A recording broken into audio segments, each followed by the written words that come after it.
찬송이 매우 씩씩하고 은혜롭습니다.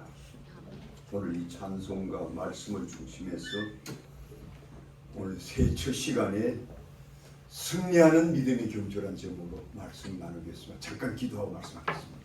주님, 오늘 이 새해 첫날 첫 예배를 주님께 드립니다. 성령이 이미 임재하신 줄 믿고 감사합니다. 오늘도 말씀으로 찾아주실 줄 믿습니다. 첫날 첫 예배가 온전히 하나님께 드림이 되게 하시고, 오늘도 말씀을 통해서 한번 자신을 돌아보는 시간 되게 하시고, 이 말씀이 우리의 삶의 노정기가 되게 하시고 생명이 되어서 남은 생에 우리가 저처정을 향해 나아갈 때에 날마다 승리하고도 남을 수 있도록 이 시간 성령으로 온 성도들의 심령을 사로잡아 주시옵소서. 예수님 이름으로 기도하옵나이다. 아멘. 히브리서 11장을 흔히 믿음장이라 이렇게 말을 듣습니다. 그렇게 칭하는 이유는 성경에 나타나는 위대한 믿음의 선배들이 그 파란만장한 믿음 생활의 단면들을 아주 간략간략하게 잘 말씀해 놓아서 그러합니다. 그런데 그들의 걸어간 삶의 공통점이 있어요. 그것은 그들의 믿음의 삶이 하나같이 쉽지 않았던, 그림도 불구하고 그들은 승리했다는. 오늘 38절에도 강조되었듯이 이런 사람들은 세상이 감당치 못하였도다. 세상 사람들은 감당하지 못하는 그 길을 갔다. 그처럼 그들은 믿음 생활이 국한 고난의 풀무처럼 힘겨운 여정이었지만 모두들 승리하고, 그러므로 우리 모든 우리들에게 기감이 되었다는 것입니다. 이 사실을 염두에 둔 히브리서 기자는 오늘을 사는 우리 그리스도인에게 이렇게 다시 권면합니다. 이러므로 우리에게 구름같이 둘러싼 허다한 증인들이 있으니 모든 무거운 것들과 얼매이기 쉬운 죄를 벗어버리고 인내로서 우리 앞에 당한 경주를 하며 믿음의 주요 온전케 하신 예수를 바라보자. 아멘. 자, 그런데 오늘 본문의 말씀을 가만 보면요, 아주 특이한 강조점이 있어요. 그게 뭐냐? 그것은 바로 그러므로 우리의 믿음의 선배들이 이렇게 거칠고 힘들고 세상 사람들이 감당할 수 없는 일도 이겨내면서 승리했기 때문에, 그러므로 너희들도 그렇게 나가라. 믿음 생활이 결코 쉽다고 여기지 말라는 거예요.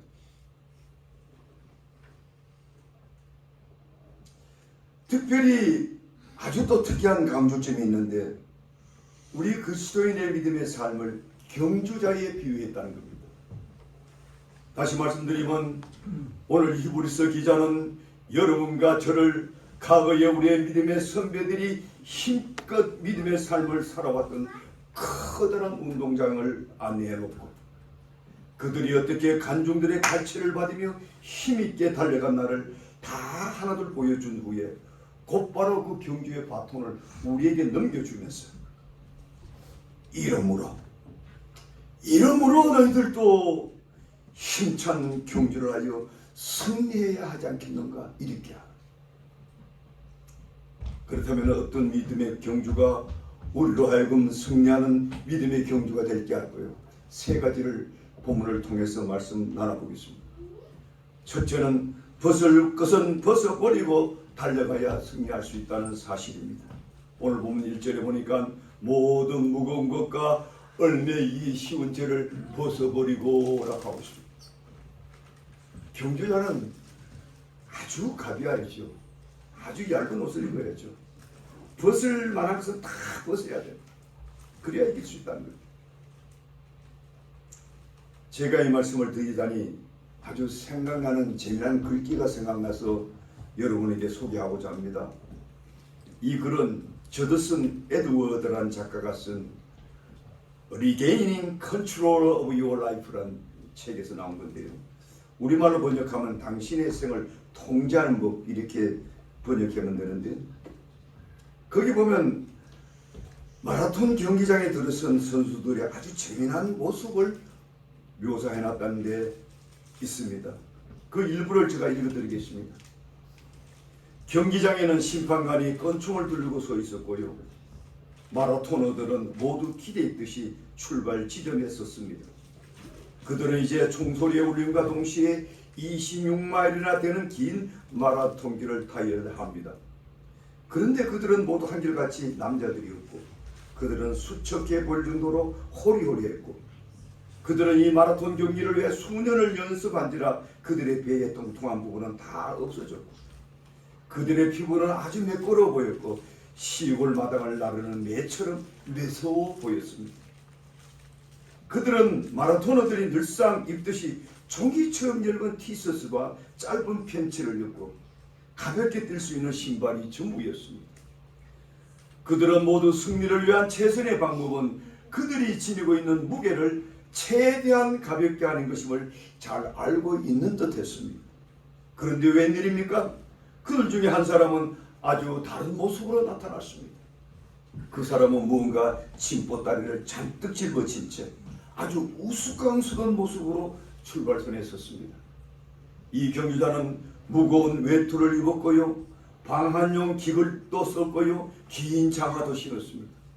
그리고 양손에는 커다란 가방을 들어 어깨가 굽어진 채 더욱 무거운 모습을 하고 있었습니다.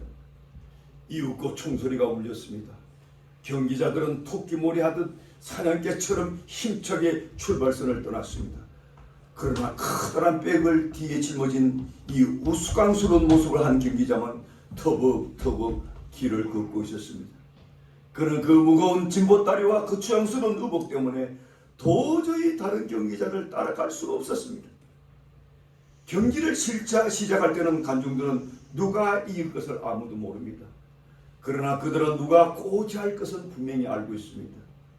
무거운 오버코트를 입은 그 사람은 자신의 무거운 짐을 벗어 던지기 전에는 결코 승리하는 기회가 주어지지 않을 것입니다. 그에게는 그 경기가 길고도 긴 길이 될 것입니다. 좀 재밌잖아요. 이것은 우리 인생의 긴 여행길에서 누가 승리하는 사람이 될 수 있고 누가 패배하는 사람이 될 수 있나를 아주 풍자적으로 그린 내용이 옳습니다. 한마디로 승리하는 인생길을 가르는 사람은 무엇보다도 가벼운 마음가짐이 필수적이라는 내용이 옳습니다. 그러나 우리 인생들은 어떻게 인생을 살아갑니까? 수많은 사람들이 내 인생을 아주 무겁게 만들어 놓고 인생의 길을 가르고 있지 않습니까? 내 스스로 만들어 놓은 그 삶의 짐을 고스란히 내가 짊어지고 살아가므로 얼마나 많은 사람들이 자기 인생을 실패자로 만드는지, 그리고도 왜 내가 실패하는 인생을 살고 있는가 모르고 산다고. 우리의 신앙의 세계도 마찬가지 옳습니다. 우리 믿음의 삶을 무겁게 만들고 우리의 믿음의 삶을 옥죄어버리는 것이 곳곳에 열려있는데 그것을 모르고 신앙생활을 하는 분이 참으로 많다는 말씀입니다. 그러므로 우리 그리스도인들도 승리하는 믿음 생활을 하려면 무엇보다도 훌훌 벗어 던질 바를 던져버리고 나가야 된다 이 말씀입니다. 근데 오늘 본문에 보면 그 대표적인 두 가지를 제시하고 있습니다. 첫째는 무거운 것이라고 했습니다. 여러분들의 인생을 무겁게 하는 것이 무엇인가를 여러분 알고 계십니까? 두 번째로 얽매우기 쉬운 죄라고 하고 있습니다. 여러분들을 얽매어 놓고 꼼짝하지 못하게 하는 죄가 무엇임을 여러분 알고 신앙생활 하십니까?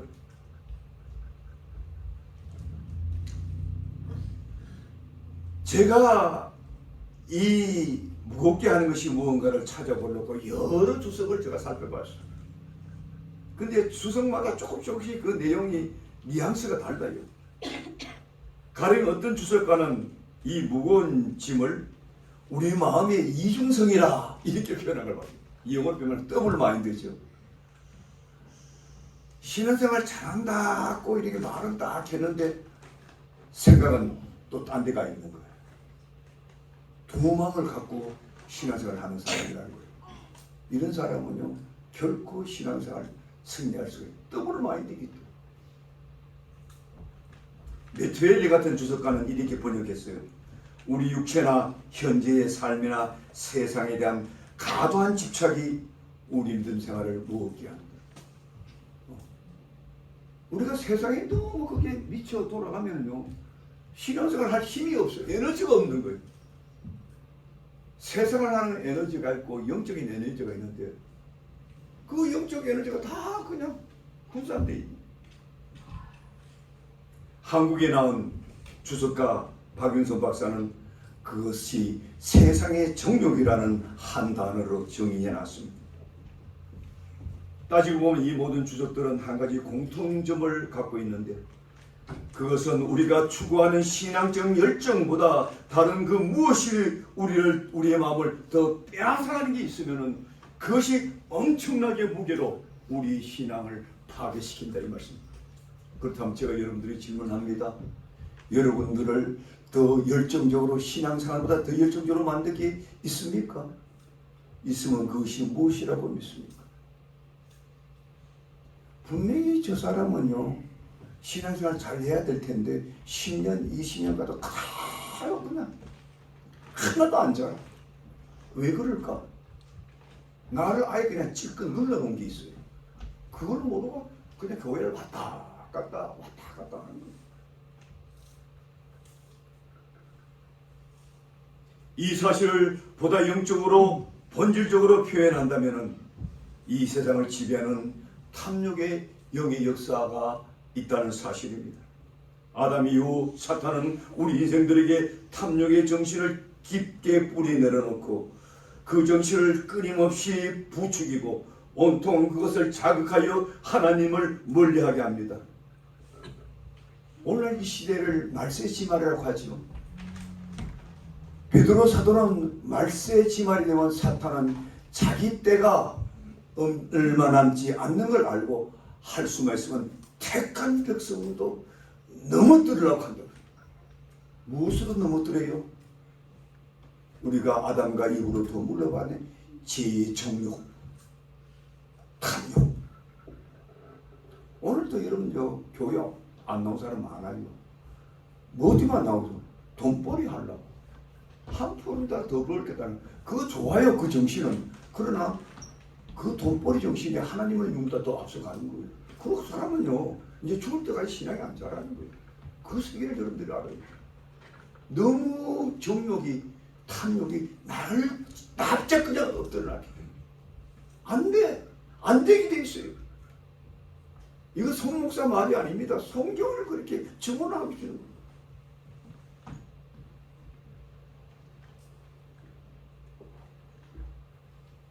특히 오늘 이 시대는 사탄은 온갖 것을 동원하여 여러분들의 신앙을 눌러놓습니다. 온갖 세상의 강한 문명은 물론이고 우리가 오늘날 인간들이 즐길 수 있는 모든 테크놀로지나 스포츠나 엔터테인먼트나 총동원하여 여러분들을 유혹하여 정상적인 신앙생활을 모아들이 끊임없이 방해합니다. 난 오늘날 이 젊은이들, 특히 우리 노인들까지 가장 우습게 여러분들을 신앙 찔러놓는 것이 이 테크놀로지라고. 인터넷 다 그게 미쳐있잖아요. 여러분 이게 차를 타고 다녀보세요. 지하철을 타보면 거기서 한 30명이 앉아서 전부 다 이걸 쳐보고 있는 거예요. 옆 사람도 안 봐요. 옛날에 옆 사람 대하라 되겠지. 그거 미쳐버린 거예요. 그 뒤에 배우의 마귀가 있다는 걸 모르는 거예요. 사람들 완전 다 눌러놔버린 거예요. 다 눌러놔버린 거예요. 그러니까 요새 현대인들이 신앙생활 잘 못하는 거예요. 내가리가 하나도 없어요. 영적으로. 이 무서운 세계를 알고 계시는 거예요.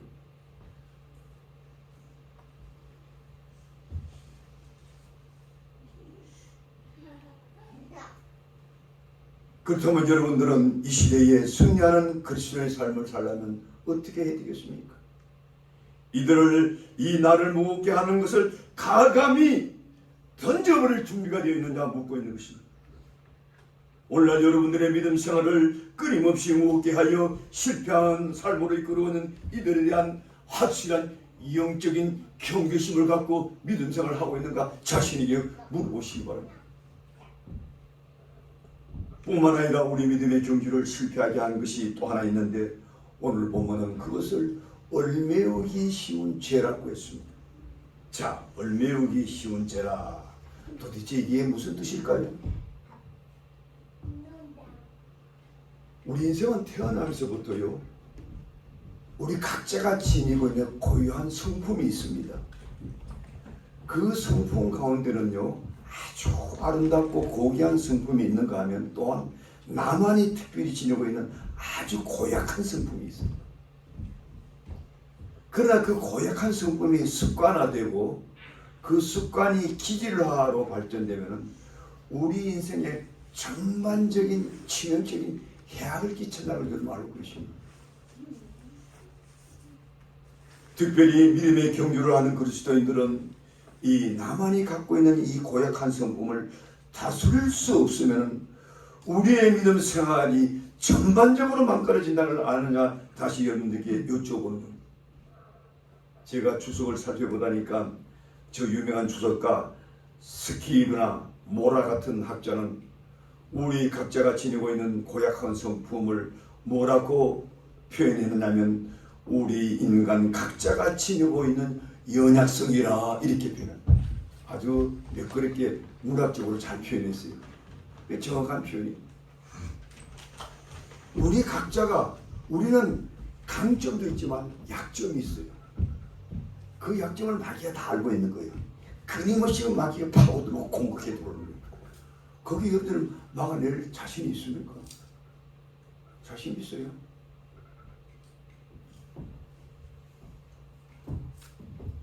이 연약한 성품을 방치해두면 그리스도인들의 믿음의 행진에 엄청난 장애물이 될 수 있다고 끊임없이 신학자들은 경고하고 있는 것입니다. 그렇다면 제가 여러분들에게 다시 이런 질문을 들어보시오. 여러분은 여러분 각자의 내면 세계에 있어서 어떤 점이 여러분들의 믿음의 생진을 방해하고 있는가 살펴보시기 바랍니다. 마음으로는 그렇죠. 믿음 생활 잘해야지 꼴100번 다짐하지요. 그토록 다짐하여도 돌아서면은 여러분의 신앙의 행진에 걸림돌이 반복해서 생겨난 이유가 무엇이라고 생각합니다. 어떤 애는 평소에 지니고 있는 이 태만한 심리 때문에, 어떤 애는 너무 습관해버린 아주 게으른 성품 때문에, 어떤 사람은 너무 자주 자신 안에 발생되는 낙심이나 분노 때문에 반복해서 실패하는 분을 봤어요. 저는 한 번은요, 정말로 어처구니 없는, 이걸 웃어야 될까 할 그런 얘기도 제가 들어본 적이 있습니다. 그것은 어떤 사람이 한때 은혜 받고 목사가 되어보겠다고 신학교도 공부하고, 그래서 신학교를 공부한 후에 저 시골의 어느 교회에 부임해 갔는데, 아니 얼마 안 했다가 그 목회를 그냥 때려치워 버린 거예요. 그 친구가 하도 이상해서 왜 목회를 그만뒀나 하니까는 더 이상 못하겠다는 거예요. 왜 그러냐니까 새벽 기도를 할 수 없어 못하겠다는 거예요. 되게 웃기잖아요. 목사가 새벽 기도를 못해가지고. 근데 알고 보니까 그 사람은 어릴 때부터 일평생 늦게 자고 늦게 일어나는 것이 완전히 체질화 돼가지고, 아주 그게 체질화 돼가지고 죽어도 안 되겠다는 거예요. 아이 그럼 어떻게 먹기도 하고, 지가 성적을 바꾸다가 성적을 빼기고 도망가 버려요. 되게 재밌잖아요. 웃기잖아요. 우스꽝스럽잖아요. 그만큼 나만이 갖고 있는 연약성이 굉장히 위험한 거예요. 일생 동안 따라 붙이면서 나를 괴롭히고 신앙생활 못하게. 이와 관련하여 또 웃기지 웃어넘기기가 어려운 재미난 일화를 한 가지 더 소개하죠. 어떤 사람이 한 번은 술주정뱅이가 그날따라 밤늦게까지 술집에서 술을 마신 후 비틀대며 집을 향해 가는데, 마침 집을 가려고 하면은 배를 타고 강을 건너야 하는데, 치중에도 여느 때처럼 열심히 배를 타고 노를 저어 갑니다. 그런데요, 아무리 노를 저어도 배가 잘 안 나가는 거예요. 제자리에 또 돌아오고 또 돌아오고. 그는 치중에도 좀 이상하다 생각 들었지만은 그냥 뭐 또 가겠지 하고 계속 전 그러는 동안 힘은 힘대로 다 빠져버리고 아주 기진맥진한 채 아침을 맞습니다. 아침이 되니 날도 춥고 술도 깨어났습니다. 그런데 웬일입니까? 그가 자기가 탄 배 뒷전을 바라보는 순간 깜짝 놀라게 됩니다. 그 놀란 이유는 밤새도록 이때까지 배를 저었는데 그 밧줄을 끌리지도 않고 노를 지은 거예요. 그러니까 한치도 전짐하고 또 돌아오고 또 돌아오고. 자, 그렇다면 이런 우스꽝스러운 일화 속에 우리가 배울 교훈이 무엇일까요? 그것은 첫째로 술이라는 무거운 짐이 그 사람을 아주 몽롱하게 만들어 버렸습니다. 판단력을 상실해요. 밧줄이라는 긴 끈이 그 배를 전짐하다 딱 그냥 딱 붙잡고 있는 거예요. 딱 붙잡고. 여러분, 우리의 믿음 생활도요, 이런 웃지 못할 비극이 계속 일어난다는 걸 여러분 알고 계십니까? 사람들은 비교를 잘하죠. 저 사람은 왜 세상에 저 잘 나가지? 저 사람은 왜 출세하지? 잘 먹고 살다지? 또 교인들도 그래요. 저 사람은 왜 신앙을 저렇게 잘하지? 나는 왜 이 모양인가? 그러면서도 그 원인을 모르고 있는 거예요. 그걸 알아야 고쳐나가는 거예요.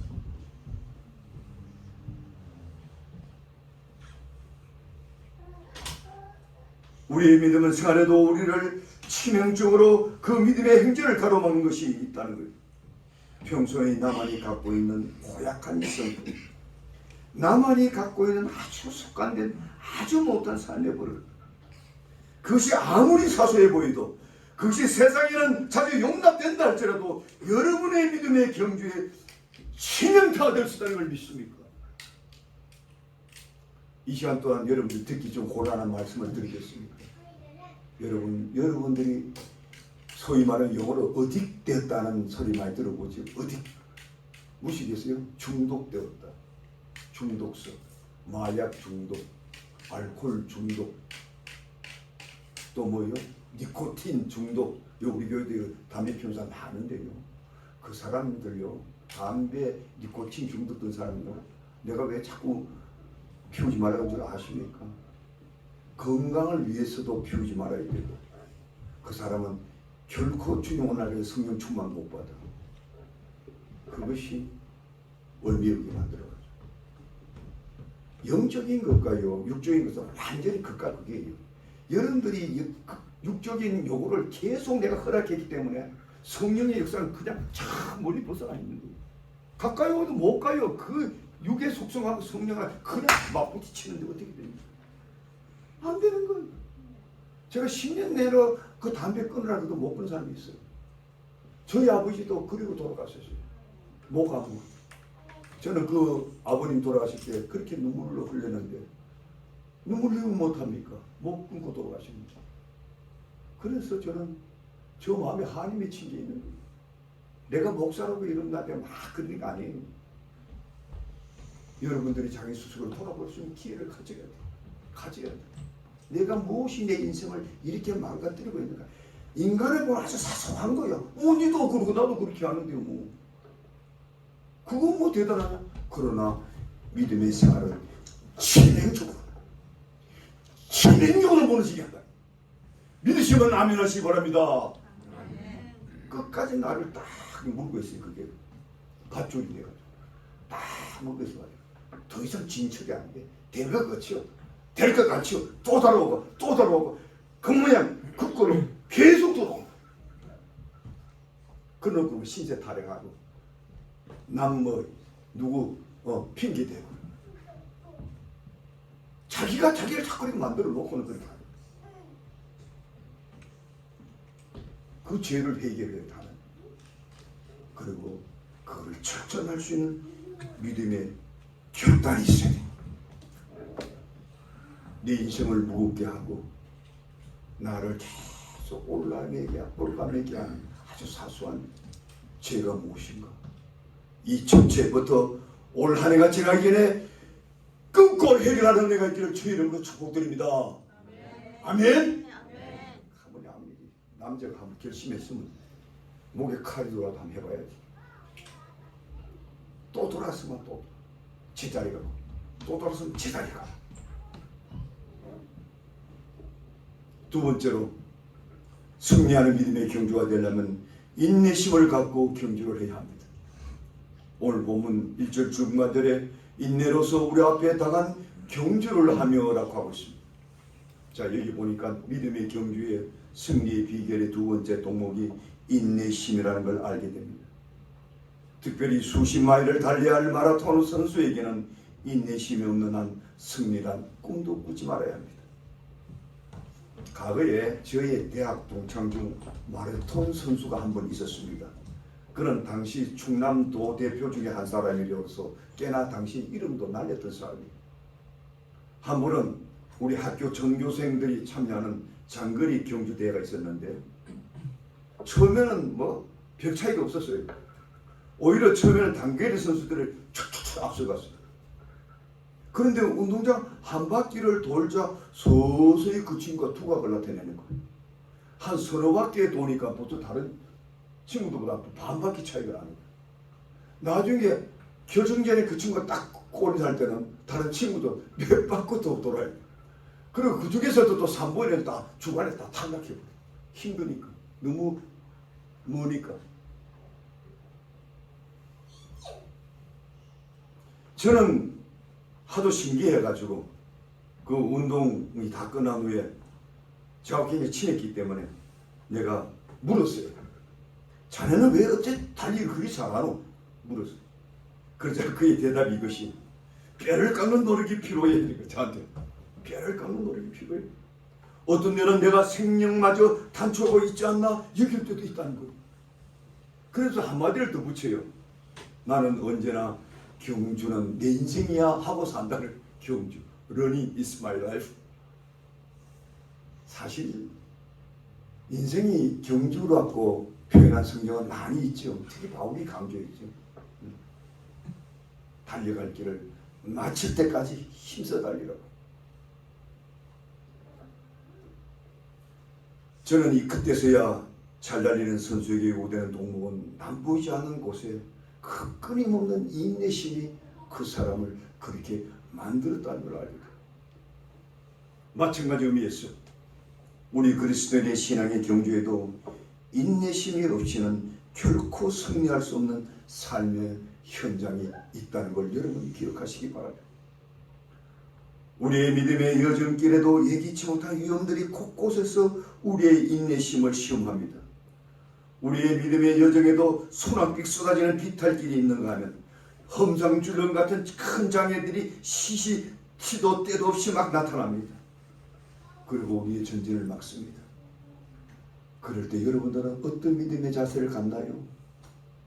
과연 여러분은 그런 형편이 닥쳐와도 용기 잃지 않고 믿음의 전진을 계속할 인내의 덕을 갖고 있습니까?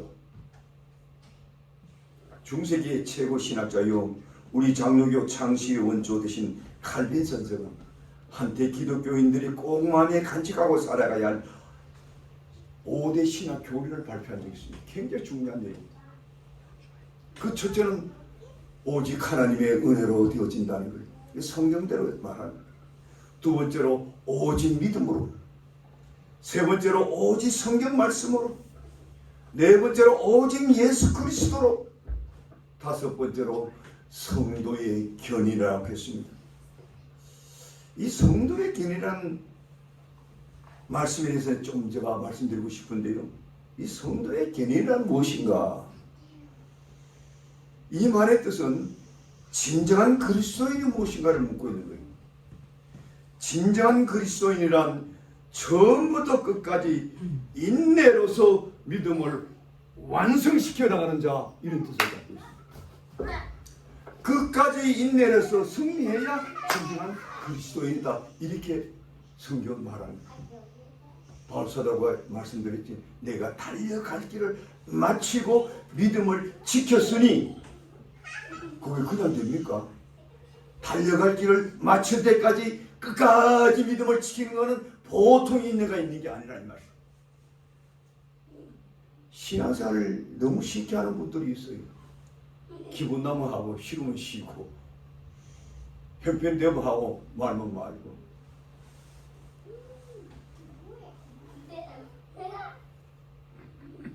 이 말의 뜻은 인내 없이 승리하는 그리스도인이 또한 없다는 뜻입니다. 저는 지나간 40년간 목회를 돌아볼 때가 자주 있습니다. 어떻게 내가 이곳까지 왔는가? 모든 게 하나님의 은혜죠. 하나님의 은혜 없으면 뭐 한 발자국도 제가 나왔겠습니까? 그런데요, 그 하나님의 은혜를 끝까지 간직하고 마음에 간직하고 다짐하는 게 인내예요. 인내하는 믿음을 잃어버리면요, 하나님의 은혜도 사라져버려요. 여기에 대하여 최고의 모범을 보인 자가 누구입니까? 예수님 자신 아니겠습니까?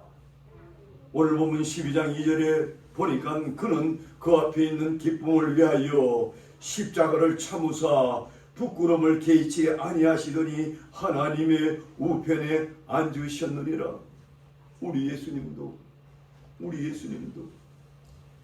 그 앞에 기쁨을 하여 십자가의 고통을 참으셨다고 인내를 말해요.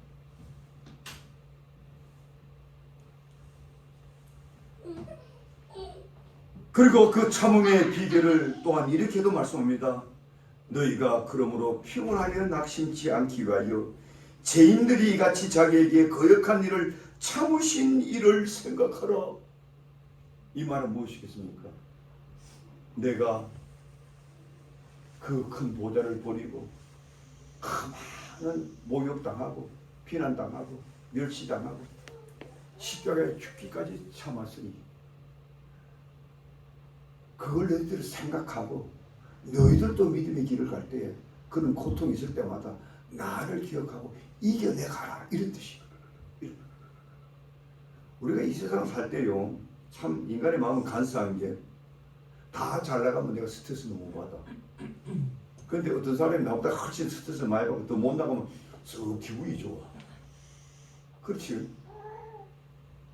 그 뭐 고약한 성품이지만 그거 어쩔 수 없어요. 그런데요, 저도 그래요. 제가 이민 목회하다 보면 얼마나 그동안 남 보이지 않는 스트레스를 받았겠어요.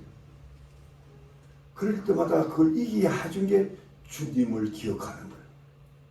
우리 주님은 나보다 10배, 100배, 1000배, 10,000배, 억만 배 참았는데 내가 이걸 못 참고 힘들어 하나? 이러면서 위로가 오는 거예요, 마음이. 그렇지. 내 이 고통이 주님의 고통에 비하면 10,000분의 1도 안 되는데 하면 이겨낼 수 있는 거예요. 성경은 그렇게 말해주는 거예요. 낙심치 말라는 거예요. 뭐 힘들다고 짜증 부리지 말라는 거예요. 나를 보라고 주는 거예요. 나를 보라.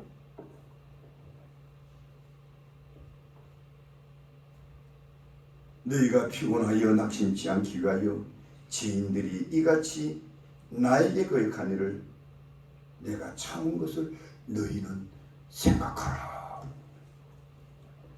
사랑하는 성도 여러분, 여러분은 주의 일이 힘들다고 여깁니까?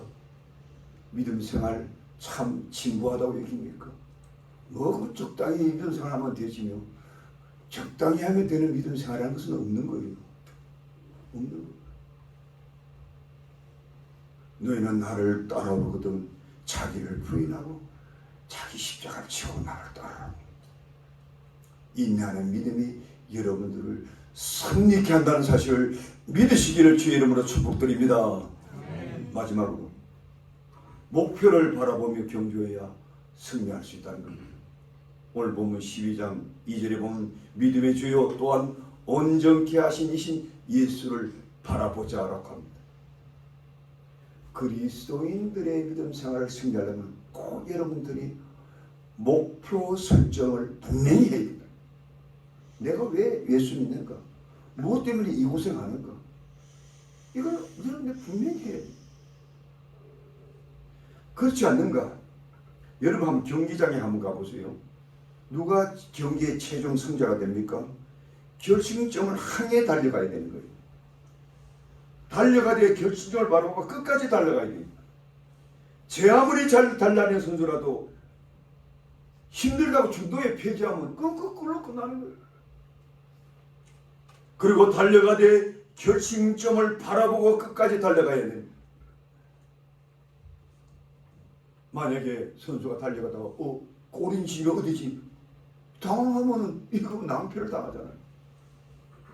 우리 신앙의 경지도 똑같다는 거예요. 이왕의 믿음의 길에 들어섰다면 신앙의 정조를 버리지 말고 끝까지 앞을 향해 나아가는 것이 중요하고, 나아가되 분명한 목표를 설정해놓고 달려야 승리한다는 것입니다. 그렇다면 우리 그리스도인들의 믿음 경주의 목표는 무엇입니까?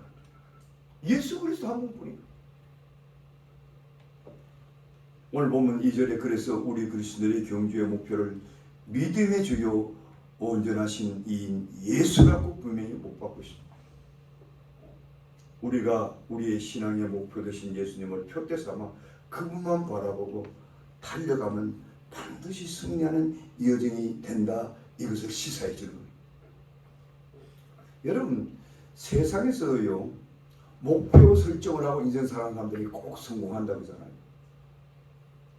성공의 7대 비결 중에 첫째가 목표 설정이에요. 그거 없으면 그냥 의주처럼 사는 거예요. 여러분들 그냥 엉터리로 그냥 대충 사는 사람 보세요. 목표 설정입니다. 여러분, 한밤중에 눈이 그냥 막 쏟아지고 어두컴한 밤에 내가 길을 건다고 생각해 보세요. 그거 쉽습니까? 어려워요. 그럼에도 불구하고 마음속에 내가 저까지는 내 가야지 하거든 목표를 설정해놓고 앞을 정면으로 딱 보고 똑바로 그냥 걸어가봐요. 또박또박 걸어가봐요. 그러고 난 뒤에 뒤를 딱 돌아보면요, 길이 일직선이 쫙 나 있는 걸 보게 돼요. 놀라워요.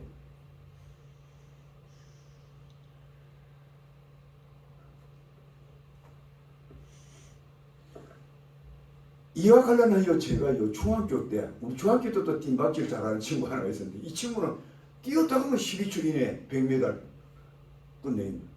저는 그때 학생회장이었는데 중학교 다닐 때 최고 선생님하고 굉장히 친했어요. 그래서 선생님한테 내가 옆에 가서 선생님 저 친구는 왜 저렇게 잘 뛰어요?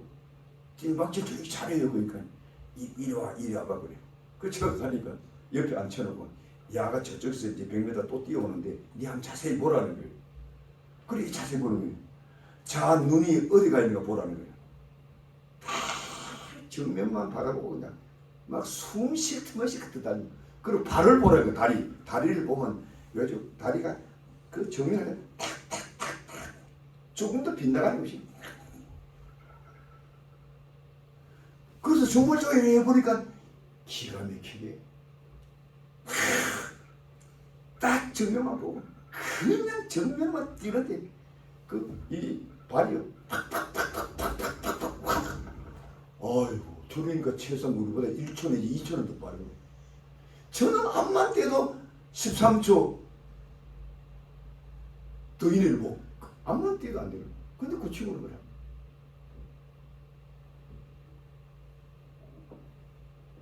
그렇다면 왜 예수님을 믿음의 경주의 목표로 삼아야 되는가? 두 가지를 제시합니다. 그분은 믿음의 주요 우리를 온전케 하시는 이라고 했습니다. 믿음의 주란 뜻은요, 우리 믿음의 주인이요 뜻이. 우리의 믿음의 주인이요, 우리의 믿음의 대상입니다 이런 뜻이. 여러분들 믿음의 세계에 주인과 대상이 없으면 그 믿음이 될 수 있습니까? 다 공허한 거예요. 믿음은 분명히 대상이 있어요. 여러분 교회 오래 다니면서 당신의 목표는 교회 다니는 목표가 뭡니까 물으면 고개 어깨 이런 사람들이 있어요. 그래서 신앙생활 될 수 있을까 그게? 그리고 그 예수님이 온전케 하실 분이라 했어요. 이 온전케란 뜻은 우리의 믿음의 경주를 완성시키시는 분, 완죽케 하실 분 이런 뜻입니다. 그래서 이 내용을 종합하면 이렇습니다. 예수님은 우리의 믿음의 길을 열어주신 분도 예수요. 우리가 믿음의 길을 할 때 우리가 동행하시는 분도 예수님이요. 그리고 우리가 믿음의 만져 최종 골 하나님의 나라 갈 때까지 끝까지 나를 떠나지 않고 나를 이끌어 가시고 완성시킬 분도 예수라는 거예요. 그럼 예수를 우리가 염두에 두지 않고 그냥 버려놓고 그냥 뭐 습관에다 그 교회 왔다 갔다 하면 되나요? 그건 자기 믿음이지 옳은 믿음이 아니죠. 믿음은 분명한 대상이 되고 여러분들을 확실히 책임주어줄 여러분의 믿음의 전체 삶을 완전히 책임져줄 그 대상이 생깁니다. 그 마음속에 있어요. 그래서 그 예수를 주님으로 마음에 모시고 살라 그럽니다.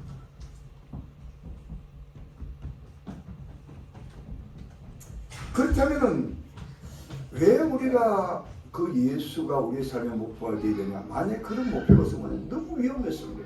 내가 시간이 없기 때문에 간단히 예를 두 가지 드리겠습니다. 첫째는 우리가요 예수가 우리의 삶의 믿음의 대상이 되지 못하면요 세상에서 미련을 이길 수 없어요. 여러분 우리가 세상에 대한 미련이 얼마나 많습니까? 롯의 철을 한번 보시기 바랍니다. 천사가 나타나가지고 분명히 이 소돔과 고모라를 그냥 유황불로 멸한다고 그렇게 경고했는데도 빨리 떠나라고 했는데도 도망 나오면서도 그 미련이 전에 돌아보다가 근데 소문기둥이 되어버립니다. 여러분들이 우리의 믿음의 삶의 목표를 우리의 믿음의 목표를 예수께 고정시켜 놓지 않으면요 언제라도 여러분들이 미끄러질 수가 있는 거예요. 마귀가 그냥 안 둬요. 여러분들을 그냥 안 둬. 순식간에 여러분들이 그냥 멈추자. 이게 그리고 또 한 가지가 있어요. 여러분들이 믿음의 대상을 분명히 쌓으면요 여러분들이 과거의 삶의 그 좀 운명적인 건데 여러분들 과거에 살아왔던 그 습관 그걸 거기서 또한 헤어나지는 것 같아요.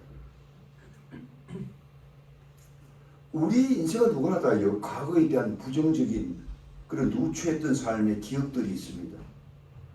도무지 잊기도 어려운 부끄러운 기억들이 있고 그토록 억울했던 기억들도 있고 그토록 참담했던 기억들도 있고 그토록 나고잔처럼 살아온 기억들도 있고 그래서 늘 어둡고 축구하는 인생으로 만들어 놓은 이 기억들이 있어요.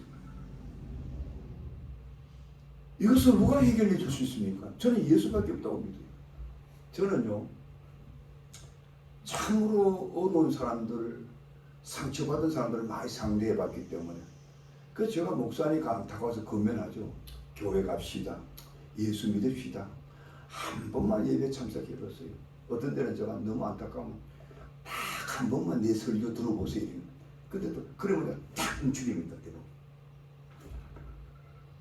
무슨 그 말하면 무슨 자기를 방어를 탁 합니다. 그러니까 목사님 다음에 그리고 저는 상처를 많이 받은 사람입니다. 내가 교회에 못 나갈 이유가 있습니다. 나중에 목사님한테 말씀드리겠습니다. 못 나갈 이유를 누가 만들어줬겠어요? 마귀가 그렇게 몰고 간 거죠.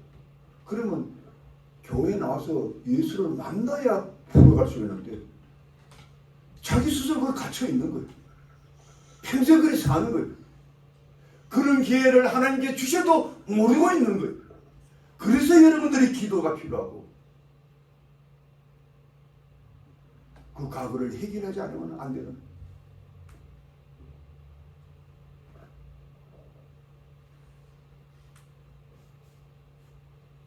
더욱이 오늘날 사람들의 삶을 보면은 소망을 잃고 사는 분이 많습니다.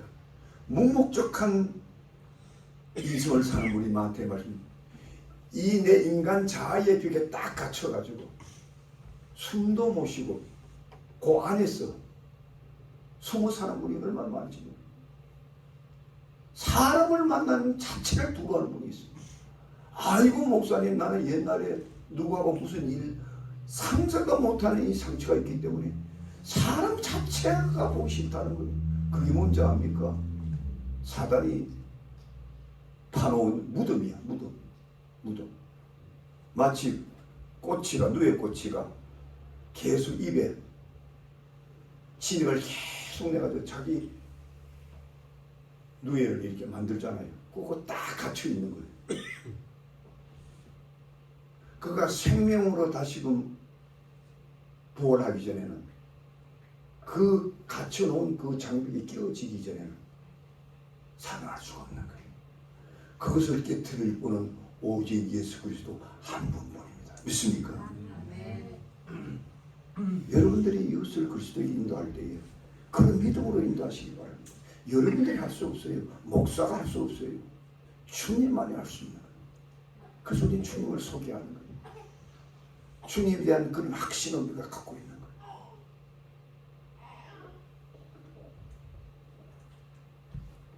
우리는 과거의 인생이란 그 넓고 넓은 운전장에서 겁없이 나뛸며 내 방법대로, 내 의지대로, 내 탐욕대로 마구 달리다가 상처나고 쓰러진 연약한 인생을 사는 분이 얼마나 많죠.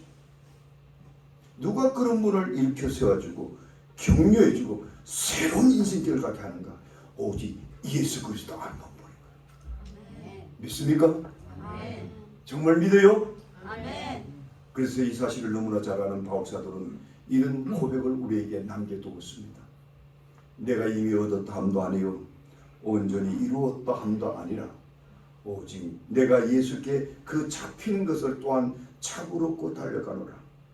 형제들아, 나는 아직 내가 잡은 줄로 여기지 아니하고 오직 한 일 뒤에 있는 것을 잊어버리고 앞에 있는 것을 잡으려고 표대를 향하여 그리스도 예수 안에서 내가 달려가노라. 예수님은 이미 여러분들이 이 교회에 왔다는 것은요, 이미 예수님이 여러분을 잡아준 거예요. 무슨 말인지 아시면 저를 다 보세요. 여러분들이 이 자리에 온 것은 이미 예수님이 여러분들을 잡아준 거예요. 근데 관계라는 것은요, 나 잡아야 돼. 나도 같이 잡아야 돼. 예수님 아무리 잡아줘도요, 얼마나 이 힘든 줄 아세요? 그럴 때 우리 이렇게 나아갈 수 있어요.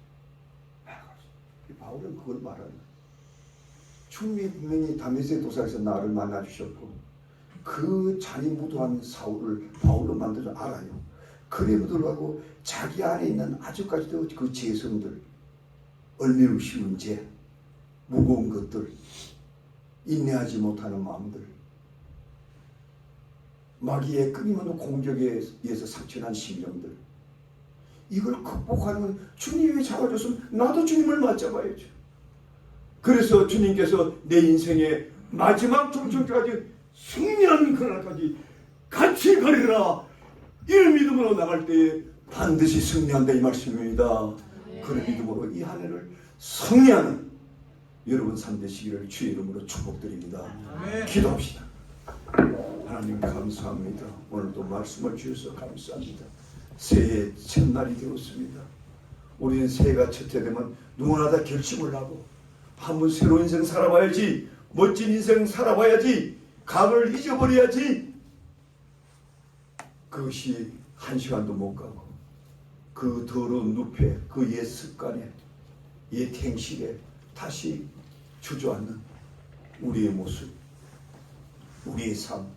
주님, 여기서 벗어나는 유일한 길은 오직 예수 그리스도 한 분뿐임을 믿고 오늘 믿음의 주여, 우리를 온전케 하신 주님 바라보고 이 새해부터 우리 함께 주님을 손을 맞잡고 날마다 믿음의 인내를 갖고 힘찬 믿음의 경주를 할 수 있는 귀한 성도들이 다 될 수 있도록 축복하여 주시옵소서. 예수님의 이름으로 축복드리며 기도하옵나이다. 아멘.